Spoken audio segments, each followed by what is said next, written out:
पढ़ाई कहाँ तक की आपने? मैं ग्रेजुएशन किया हूँ। ग्रेजुएशन की हो आपने? ग्रेजुएशन किस किया, चीज़ में की है? कॉमर्स में। कॉमर्स ग्रेजुएट हो आप? हाँ, कॉमर्स ग्रेजुएट। हम माया दासी के चक्कर में पड़ गए। ये संसार का चटक मटक, गाड़ी बंगला, बीवी बाल बच्चा, फंस गए। स्वामी जी, इन चीज़ों के बिना, जैसे आज लोग मानते हैं कि इन चीज़ों के बिना भी हाँ। नहीं चलती, हाँ। जिंदगी नहीं चलती। हाँ। तो इन चीज़ों को प्राप्त करना, इन चीज़ों को भोगना क्या प्रभु के खिलाफ है? ना ना ना ना। स्वामी जी, मेरा एक प्रश्न है आपसे कि भगवान को प्राप्त करने के लिए क्या पूजा, साधना और भक्ति ही है? अच्छे कार्य करना, नेक कार्य करना, उससे भगवान की प्राप्ति नहीं हो सकती क्या? क्या कहते हो आप? ये आपको गलत फ्रेम। बड़े लोग ऐसे सोचते हैं, मैं भी सोचता हूँ कि अगर हम सही काम कर रहे हैं तो भगवान का ही काम कर रहे हैं। कोई जरूरी नहीं कि हम किसी धार्मिक स्थान पे जा रहे हैं या नहीं जा रहे।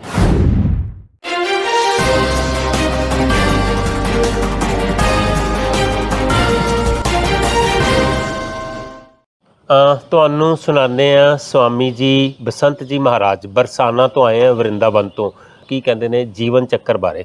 हाँ जी स्वामी जी, क्या कहते हो आप जीवन के बारे में? देखिए, मानव जीवन का केवल एक ही लक्ष्य है, श्री कृष्ण प्राप्ति।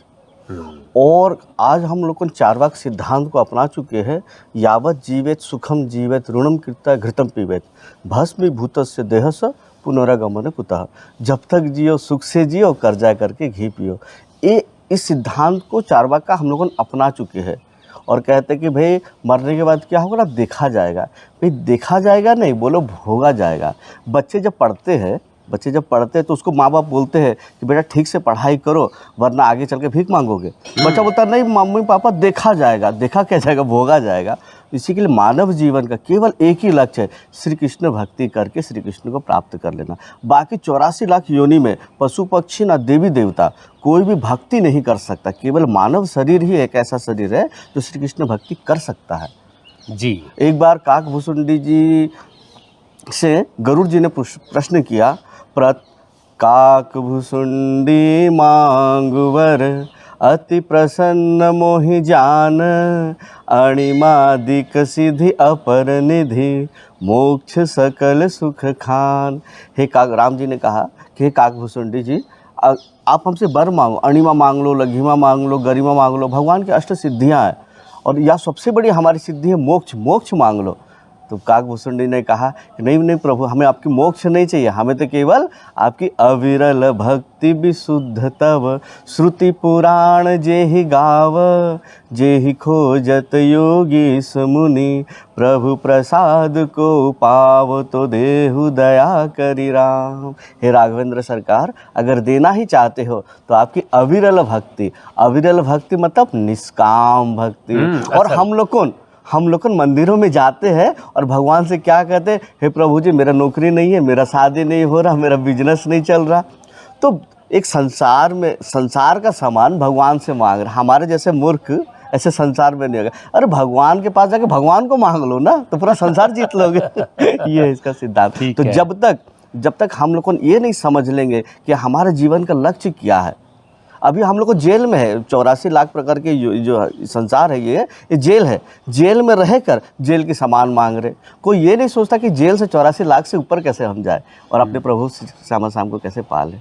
यही जीवन का लक्ष्य। तो जब तक हम श्री कृष्ण को नहीं प्राप्त करेंगे तब तक ऐसे यूं ही 84 लाख में घूमते रहेंगे। आज कोई महात्मा मिला, समझाया, भाई आज भक्ति कर लो। नहीं महाराज, हमको नहीं करना, हम जहाँ ठीक है, फिर मरो कुत्ता बिल्ली बन के फिर आओ मनुष्य, फिर कोई बाबा जी मिलेगा। इस तरह से हम अनंत जन्मों से घूम रहे। वेद कहता है ईश्वर जीव और माया तीनों सनातन है। भगवान की उम्र जितनी है हमारी उम्र उतनी है, लेकिन आज तक। अच्छा, भगवान की उम्र जितनी है हमारी उम्र भी उतनी है। हमारी उम्र, भगवान हमसे उम्र में सीनियर नहीं है। जैसे संसार में हमारे पिता हमसे उम्र में बड़े होते हैं और हम उससे उम्र में छोटे। बाप बेटा की उम्र कभी बराबर नहीं हो सकता, लेकिन भगवान हमारे एक ऐसा पिता है। वेद कहता है, मैं नहीं कह रहा हूँ, वेद कहता है ईश्वर जीव और माया तीनों सनातन है। ईश्वर जीव और माया तीनों सनातन है। किसी ने किसी को बनाया नहीं है। भगवान ने जीव को बनाया नहीं है। अगर बना रहा तो उसको फिर ऐसे क्यों बनाता? हम उसके शक्ति है। जैसे हम जन्म होते हैं तो हमारा आँख, मुंह, नाक, कान, हार्ट सब एक साथ आती है ना, हम बाद में फिट करते हैं क्या? नहीं। ठीक इसी प्रकार से ईश्वर जीव और माया तीनों सनातन है। ये है, भगवान बहुत बड़ी शक्ति है, हम अल्प शक्ति है। इतना फर्क है। हम उसके अंडर में है लेकिन बनाया नहीं है, अंश है, अंश है, उसकी शक्ति है, इसको बनाया नहीं भगवान ने। तो जब तक हम अपने अंशी से नहीं मिलेंगे तब तक ऐसे दुख भोगते रहेंगे। जिस दिन हम श्री कृष्ण को प्राप्ति कर लेंगे, जैसे पिता होती है, पिता अपना सारा प्रॉपर्टी अपने बच्चे को दे देते हैं ना, लेकिन हमारे पिता हमको अपना प्रॉपर्टी क्यों नहीं दे रहे? क्योंकि हम नालायक हो गए, हम माया दासी के चक्कर में पड़ गए, ये संसार का चटक मटक गाड़ी बंगला बीवी बाल बच्चे फंस गए। स्वामी जी, इन चीजों के बिना, जैसे आज लोग मानते हैं कि इन चीजों के बिना भी नहीं चलती, जिंदगी नहीं चलती, तो इन चीजों को प्राप्त करना, इन चीजों को भोगना क्या प्रभु के खिलाफ है? ना ना ना ना, देखिए हमारे शरीर चलने के लिए दाल रोटी की आवश्यकता है, एक छत की जरूरत है, कपड़े की जरूरत है, जितना जरूरत है हमारे जीवन जीने के लिए उतना जरूर करें। देखिए सबसे पहले सिद्धांत ये समझ लीजिए, हम दो है, एक हमारा शरीर, दूसरा हमारा आत्मा। कुछ साल पहले एक बहुत बड़ा स्लोगान चले थी, हम दो हमारे दो, है ना? तो संसार की ये स्लोगान थी कि हम पति पत्नी दो है और हमारे दो बच्चे। वो संसारिक बात। इसी को हमारे गुरुजी ने, कृपालु जी महाराज, जगत गुरु स्वामी श्री कृपालु जी महाराज ने कहा कि इसी फिलोसॉफी को बोले, हम दो है, एक हमारा शरीर, दूसरा हमारा आत्मा।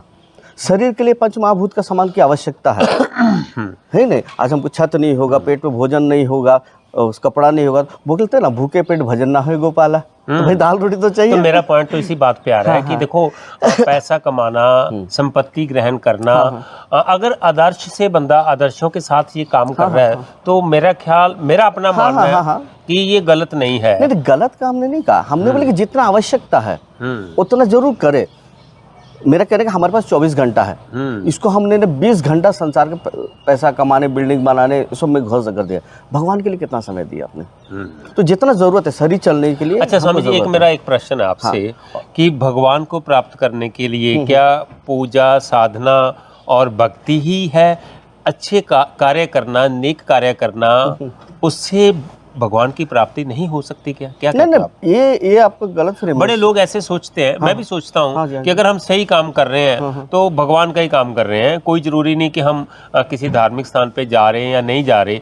आप क्या कहते हो इस चीज के बारे में? आप इस जो मेरे मन की दुविधा है, इसको कैसे जो है दूर करोगे? नहीं, देखिए सही क्या है गलत क्या है ये हमको नहीं सोचना, हमको एक चीज सोचना कि हम जो भी कार्य करें क्यों कर रहे हैं, हम जो भी कार्य करें क्यों कर रहे हैं। हम लोगों कोई भी काम को करते हैं, सोचो मैं एक बिजनेस कर रहा हूँ, वेदों में कहा, पाप की परिभाषा बताए कि भगवान के नाम, रूप, लीला, गुण, धाम, संत, इसके अलावा तुम जो भी करते हो सारा पाप है। तो लोग घबरा गए, महाराज हम अपने माँ बाप को पालते ये भी पाप है, बीवी को पालते ये पाप है, हम बिजनेस करते पाप है, तो हम क्या करें? हम कुछ ना करें। नहीं नहीं, सब कुछ करो, लेकिन हम अपने माँ बाप को पाल रहे, भगवान ने हमें इनको जन्म दिया है, हमको इनकी सेवा भगवान ने दिया। सब कर्म, मेरे कहने का मतलब सारे कर्म को श्री कृष्ण में समर्पण कर दो।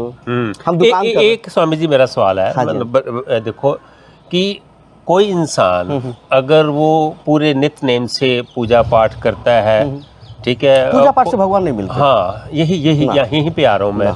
वो अपनी पूरी धार्मिक जो दिनचर्या है उसको रखता है, लेकिन जो उसके ऊपर जो उसकी ड्यूटीज़ हैं, जो उसके फ़र्ज़ हैं, चाहे वो देश प्रति हो, चाहे समाज प्रति हो, चाहे परिवार के प्रति हो, चाहे माता पिता के प्रति हो, चाहे अड़ोस पड़ोस के प्रति हो, अगर उनके ऊपर पूरा नहीं उतरता तो वो पूजा पाठ, मंदिर जाना या किसी धार्मिक स्थान पे जाना, क्या वो सार्थक है? ना ना ना, देखिए भगवान को एक चीज़ हमारे का गलत फ्रेमिंग हो गया है कि भगवान पूजे पाठ से खुश होते हैं। भगवान ना अगरबत्ती से, ना ओम जय जगदीश सहारे से खुश होते हैं, ना उसका तीर्थ करने से खुश होते हैं। भगवान प्रेम के भूखे हैं और भगवान प्रेम के बस में है, प्रेम के बस में है भगवान। केवल प्रेम करते हैं। जैसे हम, प्रेम का मतलब क्या है? जैसे माँ से प्यार करते हो, हाँ जी, अपने पिता से प्यार करते हो, हाँ जी, अपने पति से प्यार करते हो, हाँ जी, अपने बच्चों से प्यार करते हो, हाँ, बस वही प्रेम श्री कृष्ण से कर लो। तो आप क्या सोचते हो, सांसारिक जीवन में, सांसारिक जीवन में रह के प्रभु की प्राप्ति की जा सकती है? सांसारिक जीवन में रहकर ही प्रभु की प्राप्ति होती है। 99% लोग संसार गृहस्थ में रहकर, सबसे बड़ी उदाहरण हमारे साथ ब्रज की गोपियाँ, उसके सास थी, ससुर थी, बाल बच्चा थे, पति, तो सब कुछ के। इसके एक ही सिद्धांत है, प्रभु जी, शरीर से संसार का काम करो और मन से श्री कृष्ण की भक्ति करो। हाँ, काम करते चलो नाम जपते चलो, हर समय कृष्ण का ध्यान धरते चलो, काम की वासना को मिटाते चलो, कृष्ण गोविंद गोपाल गाते चलो। शरीर से संसार का काम करते रहो और मन से श्री कृष्ण की भक्ति करते रहो। अच्छा स्वामी जी, एक बड़ा कठिन सवाल है मेरा, शायद आपको बुरा भी लगे, पर मैं पूछूंगा जरूर। खुलकर पूछिए। कि आजकल समाज में धर्म के नाम पे बहुत कुछ हो रहा है। हाँ, ठीक है, धर्म के नाम पे कुकर्म भी हो रहा है, बहुत कुछ हो रहा है। बिल्कुल बिल्कुल सही। असली साधु और नकली साधु, ये असली जो लोग हैं वो पीछे हैं और जो वो आगे हैं। बहुत सुंदर प्रश्न है वो जो आगे हैं वो जो हैं वो नहीं है, जो हैं वो दिखाई नहीं दे रहे। बिल्कुल, तो हमारे जैसा भक्त आम आदमी कैसे सोचे, कैसे पहचाने, क्या करे वो? बहुत सुंदर प्रश्न है। इस प्रश्न को हमारे जगत गुरु स्वामी कृपालु जी महाराज ने स्पष्ट किया कि ये जो लाल कपड़ा पीला कपड़ा पहने हुए देख रहे हैं, ये तो 80 रुपये मीटर बाजार में मिल रही है। इसको क्या पहन लेंगे तो कोई संत बन जाएंगे, है कि नहीं? हम पब्लिक का दिमाग में गलत फ्रेम एक हो गया है कि जो महाराज जी 2 करोड़ की गाड़ी में चल रहे हैं या उसके आगे पीछे 200-500 आदमी चल रहे हैं, वो बड़े महात्मा। वरन क्यों ना शास्त्र का ABCD ना पता हो। अभी तो कलयुग का पता होना भी अलग बात है, उसके पे अमल करना और अलग बात है। शास्त्र का ABCD भी पता नहीं, लेकिन वो क्या करते हैं कि उसका आगे पीछे देखकर अरे वो बड़े महात्मा है, और कोई ऐसे झोला टांग कर आ गया तो उसको छोटे महात्मा। ये हमारा अज्ञानता है कि नहीं? संत का परिभाषा बताए, अगर हम किसी के संत के संग करते हैं तो देखिए संत के महाराज जी बहुत स्पष्ट करे इस बारे में। जैसे कि हम किसी महात्मा जी के पास जाते हैं, वो सच्चा संत है या झूठा संत हमको पता कैसे चले? कोई ढोंगी है, लाल कपड़ा पीला कपड़ा, तो बहुत सारे पहन के क्राइम करके यहाँ घूम रहे हैं। हाँ, बहुत सारे बहुत कुछ हो रहा है इसके बाद में। आप लोगों को पता है ये 10 साल के अंदर बहुत बड़ी बड़ी घटना घटी है। नाम नहीं लेते, हाँ, बहुत कुछ हो रहा है, बहुत सारी घटना घटी है। तो हम कैसे पहचाने वास्तविक संत कैसे है?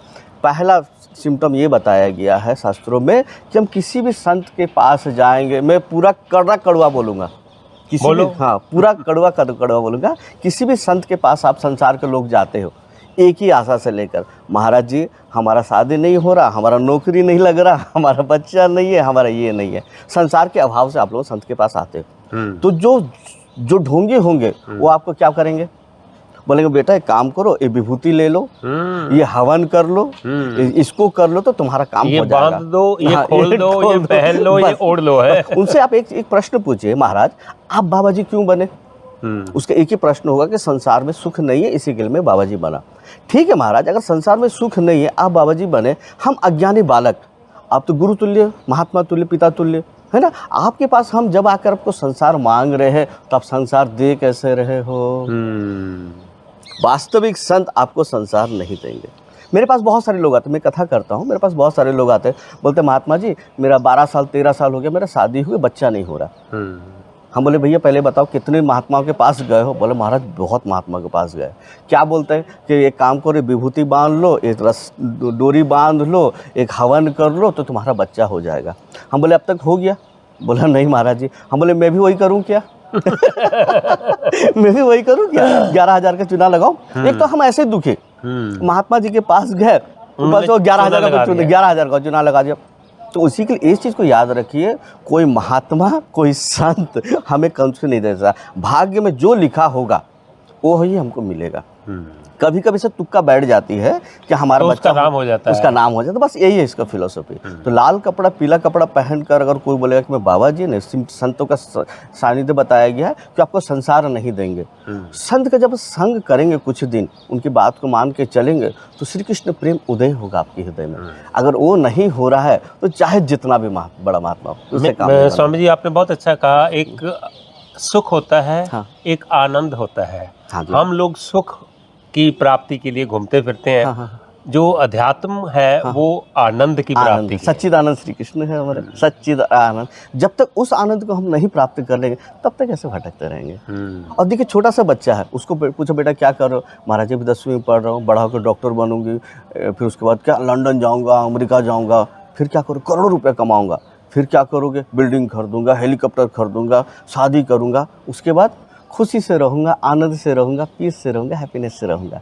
इसका बाद इतना कह रहा है, वो चाहता सुख शांति आनंद, है कि नहीं? चक्कर बड़ा लंबा है। हाँ, इतना चक्कर लगाने के बाद चाहता आनंद है। तो संसार में आनंद है क्या? संसार में सुख शांति हो तो मिले ना। तो जिस जहाँ पर सुख शांति हो वहाँ पर चल जाओ, मिल जाएगा। हम लोगों ने एक गलती करते, एक व्यक्ति एक मिठाई की दुकान में गया, बोला सेठ जी एक चप्पल दे देना। उस सेठ जी चक्कर में आ गए, बोले कि चप्पल नाम का कोई मिठाई बन गया कि आप साउथ इंडियन जैसे दिख रहे हो। बोला ना ना सेठ जी, चप्पल मतलब पैर में पहनने वाला चप्पल। तो बोले पैर में चप्पल, अगर पैर वाला चप्पल चाहिए तो मिठाई की दुकान में क्यों आए हो, चप्पल की दुकान में जाओ, है कि नहीं। तो बस यही गलती हम लोग करते, संसार में रहकर हम लोग भगवान के पास जा रहे, संसार मांग रहे, कुछ और मांग रहे हैं, और कुछ मांग रहे, दुकान और है, मांग कुछ और रहे हैं, वही वो बस वैसी हमको ही आनंद व्यवस्था है। चाहिए तो भगवान के पास आनंद है, वहाँ जाओ। आप स्वामी जी कहाँ से हो? मैं आप तो वैसे बरसाना से बताया आपने। हाँ जी, हाँ जी। वैसे कहाँ से हो आप? ऐसे मेरा शरीर है उड़ीसा, जगन्नाथपुरी का शरीर है हमारा। अच्छा। और मैं करीब 16-17 साल हो गया बरसाना गहबर वन में रहता हूँ, और जगह जगह राधे कृष्ण भक्ति का प्रचार करता हूँ। पढ़ाई कहाँ तक की आपने? मैं ग्रेजुएशन किया हूँ। ग्रेजुएशन की हो? ग्रेजुएशन किस किया। चीज़ में की? कॉमर्स में। कॉमर्स ग्रेजुएट हो आप? हाँ, कॉमर्स ग्रेजुएट हूँ। और कॉमर्स ग्रेजुएशन करने के बाद में उसके बाद में हाँ, आध्यात्मिक में मेरे को मतलब ऐसे हमारे परिवार जुड़े हुए थे कृपालु जी महाराज से, तो फिर उसके बाद अचानक कुछ ऐसा माहौल बना। अध्यात्म की कॉमर्स ट्रेड हाँ, अलग पूरा है। अलग है, पूरा अलग है। मेरा संस्कृत कोई सब्जेक्ट भी नहीं था। फिर उसके बाद फिर हमने जब सोचा कि हम ऐसे माहौल बना, फिर हमने संस्कृत का ही किया। फिर उसके बाद फिर आज कुराली में कैसे आए आप? कुराली में एक्चुअली भ्रमण में हूँ इस समय, क्योंकि कथा का प्रचार करता हूँ मैं। तो मैं ना ही कोई गाड़ी लेके चलता हूँ, मैं बैराग से चलता हूँ, जगह जगह जाकर और अपनी तरफ से टेंट साउंड का व्यवस्था करता हूँ और लोगों को जागृत करने के लिए कृष्ण भक्ति। मेरे एक ही उद्देश्य है, हर घर में श्री कृष्ण नाम का दीपक जले, हर घर में। जैसे लोग उठते हैं सुबह सुबह तो बस राधे राधे करे, जय श्री कृष्ण करे, हर घर में ये चीज लगे, ये हमारा मुख्य उद्देश्य है। मेरा एक और भी मानना है, हाँ जी, हाँ जी। कृष्ण ठीक है, किसी के लिए यीशु मसीह हो सकते हैं, हाँ जी, हाँ जी, किसी हाँ जी। के लिए नानक हो सकते हाँ जी, हैं, हाँ जी। मतलब जो भी जिसका धर्म है उस बिल्कुल, धर्म बिल्कुल। में आस्था रखनी चाहिए उसको, बिल्कुल, बिल्कुल, उसके नियमों के कोई ऊपर। अलग नहीं प्रभु। जैसे आप है, आपका शुभ नाम? तेजेंद्र चोपड़ा। आपको मैं भैया बोल रहा हूँ, आपकी पत्नी आपको पति बोलेगी, आपकी बेटी आपको पापा कहेंगे, आपके पिता आपको पुत्र कहेंगे। बात तो एक ही है, आप एक ही पर्सनैलिटी, रास्ते अलग अलग चाहे हैं। राम कह लो, चाहे जीसू कह लो, चाहे अल्लाह कह लो, चाहे ना, कुछ एक पर्सनैलिटी है, जाना अलग नहीं, एक ही जगह जाना। एक ही जगह से हम लोग आए को आपस में इतना विभ्रांत हो गए हैं कि भाई भाई वाला अगर हो रहे हैं। हम लोग को सब एक, जिसका भी खून, सब खून तो एक है हमारा। हम सब अमृत सोई पुत्रा, हम सब उस भगवान के पुत्र। वेद कहता है अमृत सोई पुत्रा, हम उस अमृत भगवान के पुत्र हैं। स्वामी जी, हम ना कुराली को कवर कर रहे हैं। हाँ जी, हाँ जी। देखो जी, ਅਸੀਂ ਕੁਰਾਲੀ ਕਵਰ ਕਰ ਰਹੇ ਸੀਗੇ। ਕੁਰਾਲੀ ਸ਼ਹਿਰ ਦੇ ਵਿੱਚ ਅਸੀਂ ਵਲੌਗਿੰਗ ਕਰ ਰਹੇ ਹਾਂ ਪਿਛਲੇ ਕੁਝ ਦਿਨਾਂ ਤੋਂ, ਕੁਰਾਲੀ ਸ਼ਹਿਰ ਦਿਖਾ ਰਹੇ ਹਾਂ। ਪਰ ਸਵਾਮੀ ਜੀ ਦੇ ਨਾਲ ਮੁਲਾਕਾਤ ਹੋਈ, ਵਿਚਾਰ ਵਟਾਂਦਰਾ ਹੋਇਆ, ਕੁਝ ਮਨ ਦੀਆਂ ਦੁਵਿਧਾਵਾਂ ਮੇਰੀਆਂ ਤੇ ਤੁਹਾਡੀਆਂ ਵੀ ਹੋਣਗੀਆਂ। ਤੁਸੀਂ ਕਮੈਂਟਸ ਦੇ ਰਾਹੀਂ ਦੱਸ ਸਕਦੇ ਹੋ, ਪੁੱਛ ਸਕਦੇ ਹੋ, ਕਮੈਂਟ ਕਰ ਸਕਦੇ ਹੋ ਤੁਹਾਨੂੰ ਕਿੱਦਾਂ ਦਾ ਲੱਗਿਆ ਸਾਡਾ ਉਪਰਾਲਾ, ਕਿ ਰਾਹ ਜਾਂਦੇ ਸਾਨੂੰ ਸਵਾਮੀ ਜੀ ਮਿਲ ਗਏ ਤੇ ਮੈਨੂੰ ਲੱਗਿਆ ਇਹਨਾਂ ਨੇ ਸਾਡੇ ਤੋਂ ਕੁਝ ਗੱਲਬਾਤ ਪੁੱਛੀ ਤੇ ਇੰਟਰੈਕਸ਼ਨ ਹੋਈ कि इन्हों नाल गलबात करते हैं। तो स्वामी जी, हमारे चैनल है बल्ले बल्ले फिल्म्स एंड रिकॉर्ड्स, उसके ज़रिए जैसे आप प्रचार करते हो, हम करते हैं कल्चर का, हेरिटेज का, और लोगों को अपनी जड़ों के साथ जोड़ रहे हैं। इस चीज़ के ऊपर हमारा ये चैनल बल्ले बल्ले फिल्म्स एंड रिकॉर्ड्स हम चला रहे हैं। और आपसे मिलके बहुत अच्छा लगा, आपसे वार्तालाप करके, आपसे इंटरेक्शन करके ये सबसे अच्छा लगा कि आप ग्रेजुएट भी हो और कॉमर्स से हो और अध्यात्म के साथ। नॉर्मली हमने देखा कि जो अध्यात्म की बात करते हैं ना, वो संसार की बात को छोड़ देते हैं, लेकिन आपने संसार और अध्यात्म का बैलेंस रखना सिखाया। बहुत बहुत शुक्रिया। मिलते रहेंगे फिर कभी, ऐसे ही हम चाहते हैं। कुराली में हमें नहीं पता था, आप जैसे लोग भी हमें मिल जाएंगे, हमारे सब्सक्राइबर्स को भी मिल जाएंगे। देखो, यही है ब्लॉगिंग का फ़ायदा, तुरदे फिरदे we are connecting people, culture, heritage, सब कुछ स्वामी जी ने दसिया। किस तरह का लग्या तुहानूं साडा छोटा जिहा वीडियो, छोटा जिहा ब्लॉग, छोटी जी गलबात, कॉमेंट जरूर करियो।